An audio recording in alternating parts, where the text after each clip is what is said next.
Good afternoon, Duke. It's good to see you. Good to see you, Karen. I'm happy to be here with you. Yeah, I'm glad to have you here, fellow CNVC certified trainer, actually one who's been certified since the 2000? Yeah. Yes. Yeah, so 24 years of this work. Yes. I'm I'm still gonna learning. just I'm gonna sit at your feet with my bag of popcorn and see what I can learn. Uh, I think I'm on the remedial learning method. Learn slow, but trying to get it in there for sure. exactly. Well, we're talking today because of the experience that you have with restorative process and restorative circles all over the world, and my, beginnings in it, and people out there are wanting to know about this process. So, thought it would be really fun for us to go back and forth on just some questions that I've heard, and maybe some that you've heard too through the years. That sounds great. I'm excited to share and learn with you, and it's fun to talk about this topic. It's obviously one of my favorites, so I'm excited to be here. So then we'll just start with, why do you practice or even believe in a restorative process? Hmm. Um, I love the question. I think there's many answers to it. One is that it gives me hope when I see how we human beings, meaning that myself as part of that, um, have been using the same old way of dealing with conflict for literally centuries and centuries, and haven't really made significant change towards something different. And that's what restorative process for me is. It's a way of working with conflict that helps us to not only see each other as human beings, but helps us to rebuild kind of our relationships, our connections, when they've been broken or strained or in some other way damaged. Mhm. So I'm hearing that it rebuilds community for you, that it actually rebuilds the webs of community, sewing them back together rather than maybe pulling them further apart with some kind of punishment or punitive measures. Yeah, absolutely. I mean, I think, in sort of the social sciences studies around community well-being and what does it take for a community to have, what you might call well-being, and looking at all the different factors, education and health and economics, that all these different things, the one thing that is sort of connected all is the one thing that was true for all communities. It was the quality of their relationships, that's the main thing that determined their well-being.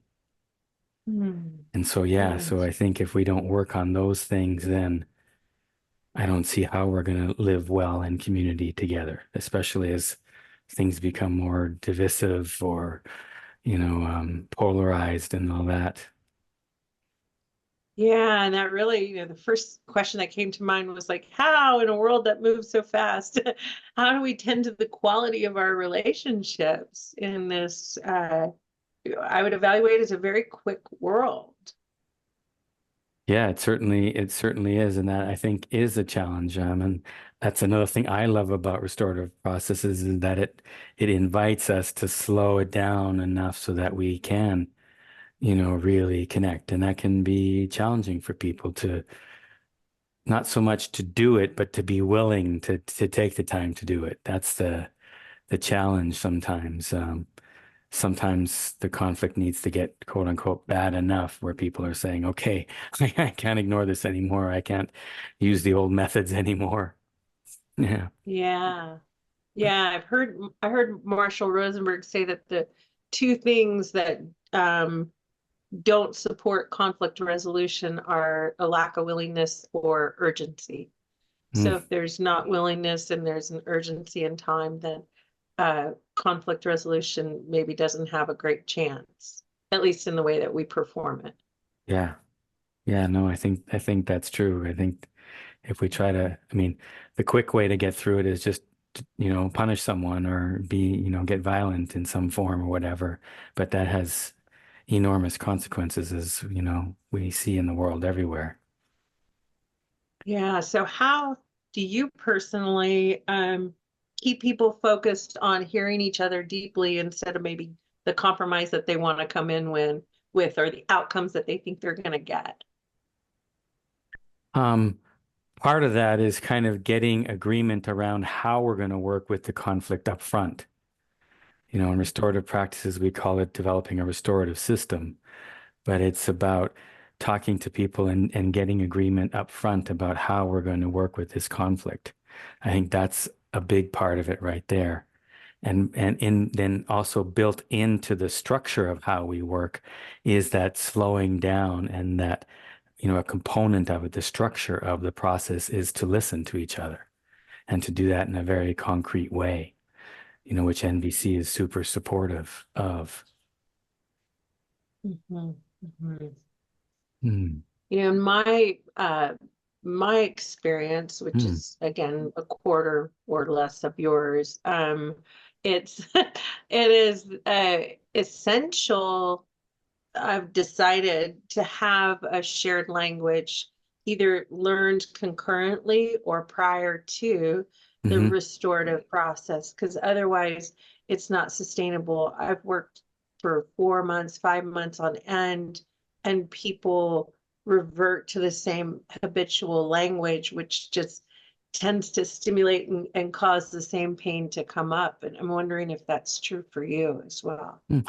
Well, I'm wondering if you have like an example in mind or something. That would, I think, would be really certainly help me and maybe help others who are listening to get what you mean by that language or shared language.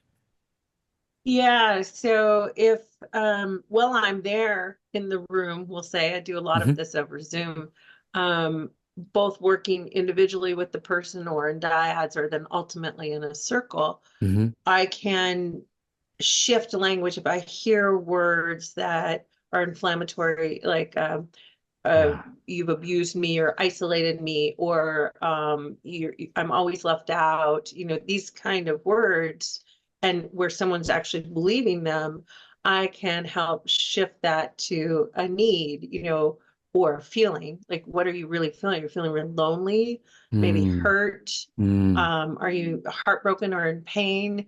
And you're really needing inclusion or to be seen. All of this is language that we carry as trainers, and it is mm. the nonviolent communication language. So for me, if they learn this language and they're actually committed to learning it, then the restorative process will be sustainable after I'm gone. Yeah.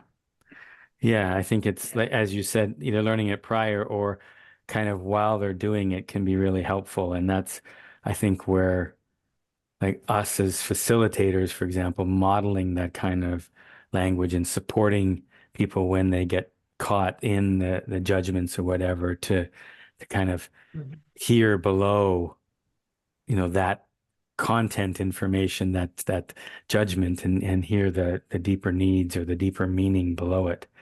I think as people get practice with that through the process, for example, or a separate training, that can be that really makes a difference.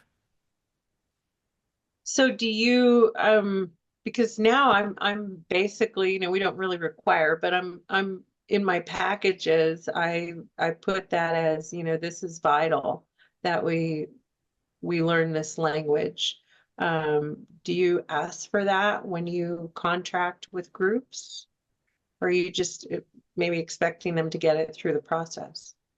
Yeah, I think because I do a lot of international work where even just getting funding to do even the basic, experience of restorative dialogue and, some work in the field, finding funding for that is pretty hard.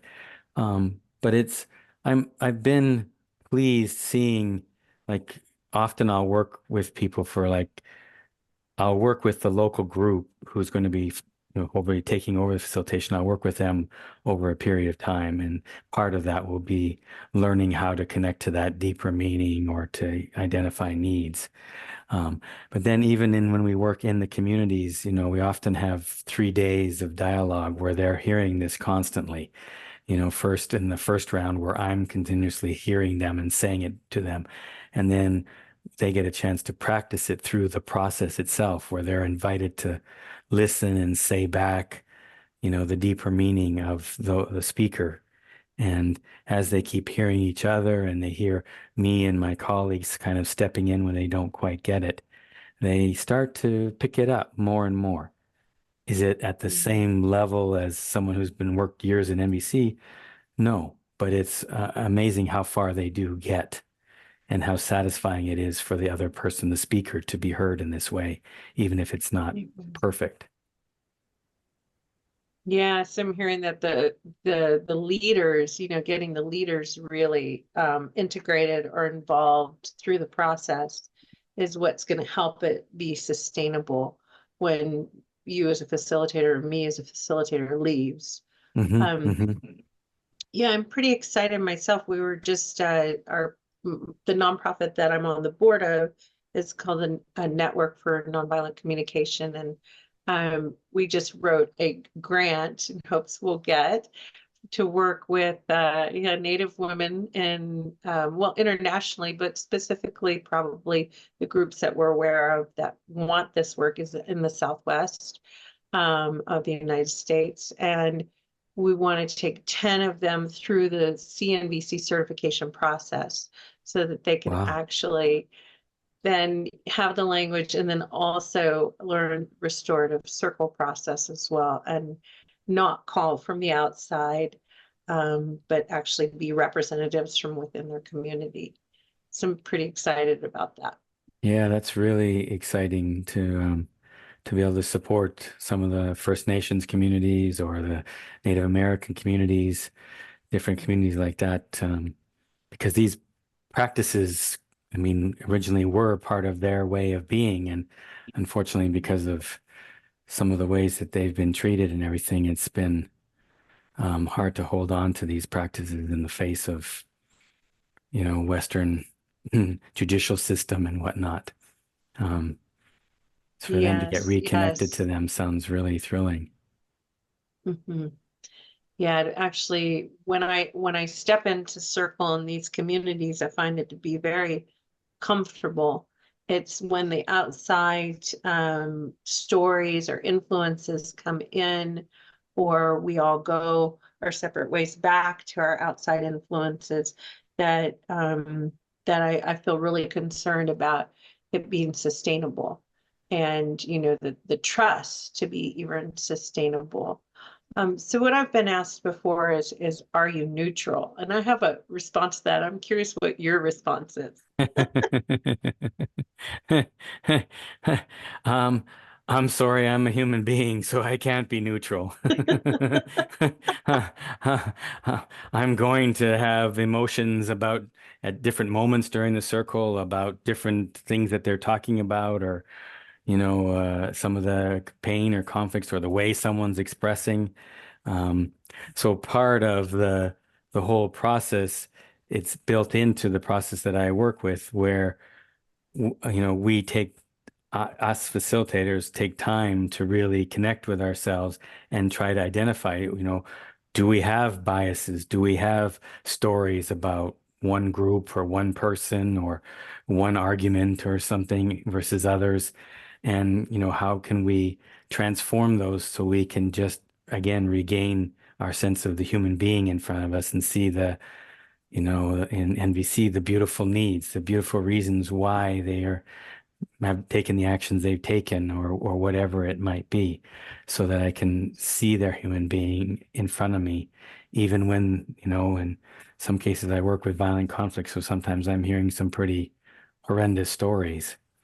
And so I want to make sure that I can see that human being in front of me and not some kind of, monster or something, because then I won't be able to support him being heard just as much as, because he's needing it just as much as someone else. So that's something I'm constantly checking in with and with my co-facilitators, and also a reason why I have co-facilitators, so that if I do get triggered and need to take a step away, they can take over and keep the process moving.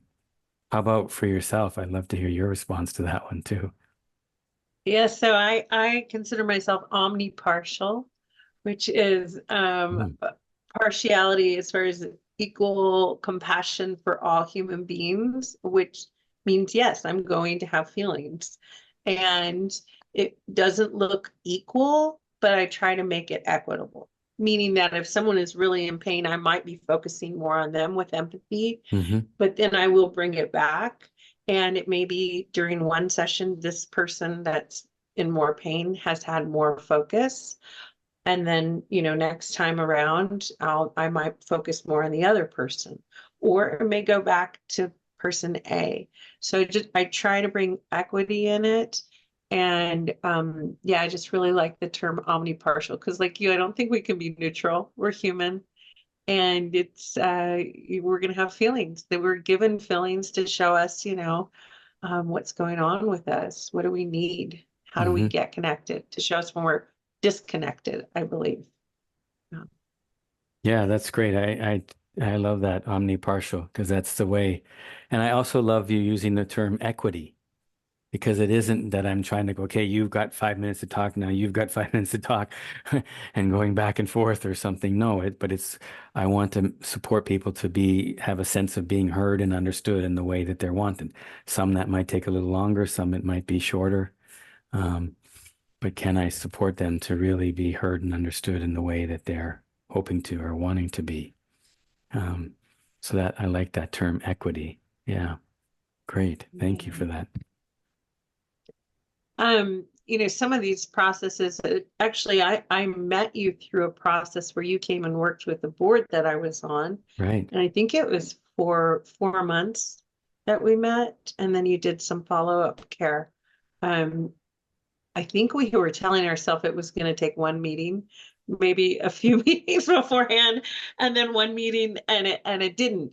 But what happened was all that urgency of we're not getting this work done, so we need to meet so we can get this work done. It slowed us down to realize that, oh, that work is actually secondary. What's Mm, more important is having connection and seeing if this is a good fit for all of us, like our own choice to be here. So after that, our board did shift and we did it with grace. mm, So the people who chose to roll off or leave and invite new people on, we did it in what I would call grace. So a way sweet. that we had heard Sweet. each other fully and we have understanding. And I imagine if we met on the street, we'd hug each other and say hello and Right. uh, maybe not agree on some of, some Sure. certain things, um, but certainly say hello. Yeah. Hmm. I wanted to Sweet. share that. Yeah, thanks for sharing that. I really appreciate hearing that, after time. Um, I think it's beautiful the potential that can happen when we start to understand each other. Even if I still disagree with you, if I can see the good reasons why you did what you did, the deeper needs of why you're doing it, I can at least understand that. I can relate to that. I might not like the actions you took to get those needs met, but I can really, resonate with the needs that you were trying to meet. And when I start to do that, then it opens me up to at least have some appreciation for you as a human being and what you're trying to do, even if your Mhm. actions, don't work for me. And then when we do that and you see the same in me, then miracles are possible. Then it's possible to find a way forward that could work for you and for me. Mhm. So I had asked about, sustainability, and now I'm even wondering if that's the quote, like right question, because sometimes the way a thing is set up, a board or an organization is set up, it's you don't want it to sustain in the same way. You hmm want hmm actually a deeper connection in a different way. So I'm just thinking maybe that's not the right question that I want to ask. And yet I hear, I hear companies or groups say to me, can you come do this restoration? And is it going to be sustainable? Is it going to last? So do you ever get that question? Yeah, absolutely. I think that's an important thing, for especially for communities. They want to have, increased resilience so they can deal with these things better, into the future. Um, and yeah, so I think there's a number of different things that, can be done. One I mentioned earlier, the idea of setting up a restorative system. That's about creating a set of agreements around how we're going to work with conflict going forward. That's Mhm. one way to make it more sustainable, is to so that and less likely that we'll just kind of fall back into old patterns, is if we set up a way, together of, okay, well, from now on, when the next conflict happens, how do we want to work with it? What kind of restorative way can we work with it? That's a great way to kind of help ensure the sustainability. Um, the other thing that I've seen is that when, it's so infrequent that we see conflict resolved in any way except through right, wrong, good, bad, some form of violence, that it's hard for people to even imagine it's possible. And then when a group kind of goes through, a restorative process and they come out the other side having a different understanding, maybe new agreements, new ways of relating with each other, I think then it's a little bit harder at least to kind of go back to, because something else is possible now. And that also, Mhm. really helps. So like one church organization I worked with a few years ago, um, they really love the dialogue process of, when someone speaks, getting reflected back. And so they started to bring that into other church activities and even onto their board, that when things got emotional, they would immediately agree to go into that process of really reflecting back what they're hearing and everything. And so different groups like that can sometimes incorporate in different ways, the skills that they develop in the process too. Yeah, yeah. I love that. One of the things that that happens or I've experienced is that when people feel powerless or completely helpless, they reach towards lawyers. And Mm-hmm. even if we're in the restorative process, it starts to get a little messy, they go, well, it's just time to call the lawyers. And my heart at that moment stopped because I'm like, oh no. I mean, not just shout out to the lawyers, nothing, I know you're Mm-hmm. in a system, it's nothing against the people. Um, and I haven't experienced working well with a restorative system. Mm-hmm. So I'm wondering how that is for you. Well, yeah, I think you're looking at two different, paradigms where the punitive or retributive system that most lawyers work within, not all, but most, it's focused on, who's right and who's wrong. And then once we determine who's wrong, then there's a certain, punishment that goes along with that. Um, and that's the focus or attention of the retributive system, where a restorative system is about, is restoring the relationship, creating mutual understanding. And then out of that mutual understanding, we can look for solutions.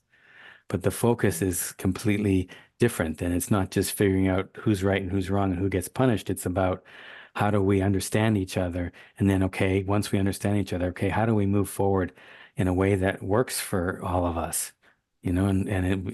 Understandably, it'll be different than what we did prior to that because that one wasn't working or we wouldn't be here in the first place. And do you also get a sense that when a person that feels powerless, that they reach towards, something like the law? Well, it is, what we're familiar with and what we know works, even though Mhm. I think many, if not all of us who have gone through even, small claims court often come out very, very unsatisfied, even if we won. Um, because, often we're going in there as much to win as much to be heard as it is to win a certain amount of money or whatever it is. Um, and we definitely don't get heard or understood in that process. Um, Yeah, yeah. does that resonate with your experience? Yeah, it does. It does very much so. And sometimes I feel helpless, when it's so strong from both sides, like the pain is so much that they just say, we're going to go for this direction. And especially if we've already had maybe one or two really, in my opinion, great circles, like they've met needs of connection, people have heard each other, and then you go back into activity, disconnection happens, and then it's like, well, we tried that, it didn't work, so now we're going to reach for the law. And then I have to reground myself and Mm-hmm. ask, do you have some willingness? This is a process that maybe it will take a couple times to really trust that it's going to, that you, each time it's going to take a little courage. Each time I'm going to be vulnerable. So each time I'm pulling back a little layer, and just like a relationship, Mm-hmm.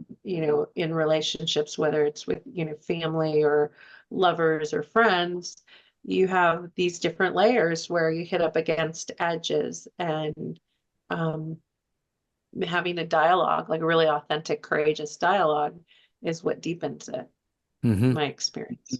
Yeah, no, I resonate with that. And I think it does, restorative practices does invite people into a place of courage, and willingness. Because it is challenging to allow yourself to open in this way. It's incredibly rewarding, and in my experience, the results are a million times better than if I do it the punitive way. But it does require some courage and some strength to be willing to stay with it when it gets kind of difficult, and it brings up some of that old pain or whatever.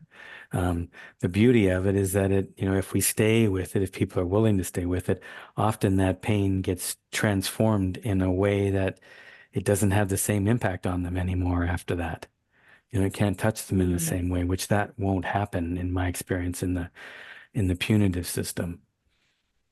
I like how you say you can't touch them, because to me it's not necessarily healing trauma, and you didn't say that, but Mm-mm. we don't necessarily heal trauma, but we create some kind of resilience within that trauma.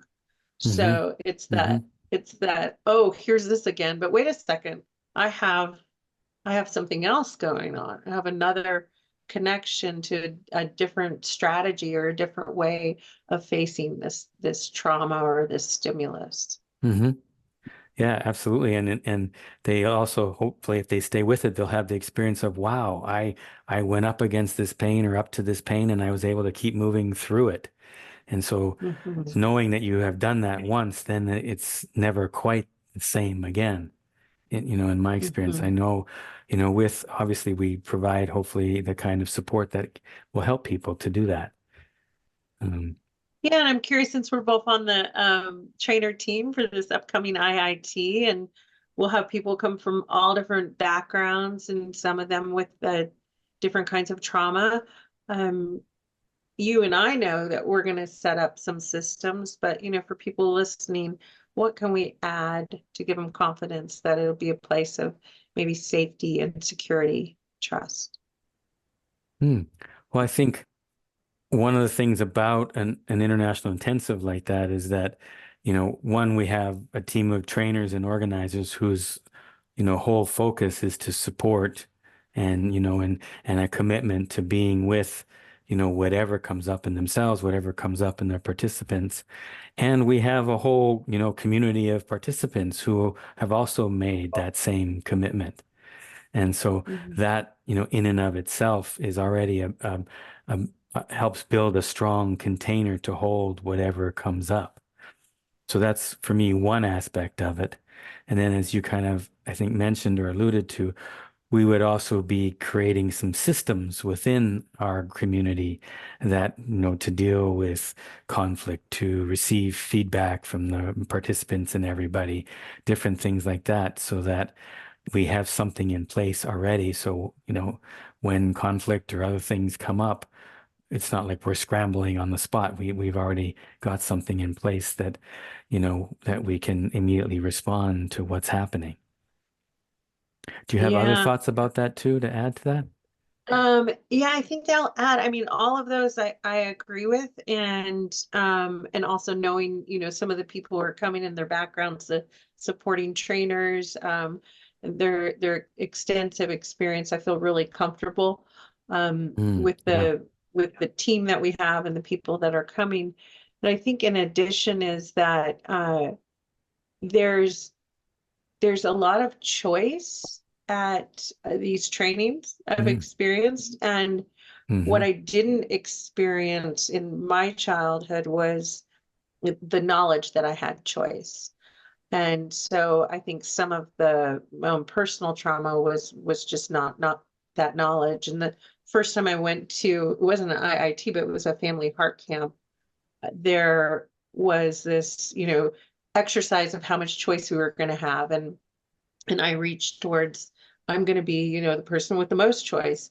And I was leaving one day to leave the camp to go pay a bill. And I went to one of the people that is a trainer and I considered maybe an authority figure. And I told her I was leaving. And she said, "Are you telling me? Or are you asking me? I don't understand. You have a choice." And I just burst into tears. And because I'd never had that much choice. And so mm, then I was like, oh, I guess I don't want to have that much choice. So why I bring this up for a training is that I like to also have a conversation about, you might be experiencing all this choice that maybe you see us as authority figures telling you what to mm, do, or you have to tell us, and want you to be comfortable with how much choice you want to have. hmm hmm And here's your support system so you can buddy up or talk to them if you realize that, wow, this is too much choice. I'm actually feeling, insecure like I Right. was, where hmm literally hmm tears came out. And I was an adult at this time. Right. Right. Yeah. Well, if we're not used to having a lot of choice and suddenly we have a ton of choice, it can be a little scary or certainly un disconcerting or something, oh God, how do I do this now? I've never practiced much. Yeah, yeah. And I think that goes in line with, all of the stuff we're bringing, whether it's traumatic experiences or trigger situations, or just, maybe not being comfortable in community.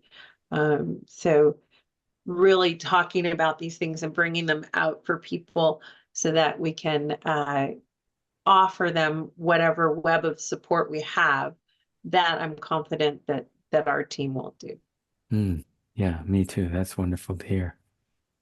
Yeah, So great. I imagine we could talk for hours, and there's other questions, but I also know that we have other commitments, and I just want to say thanks for saying yes. And do you have any closing thoughts that you want to add?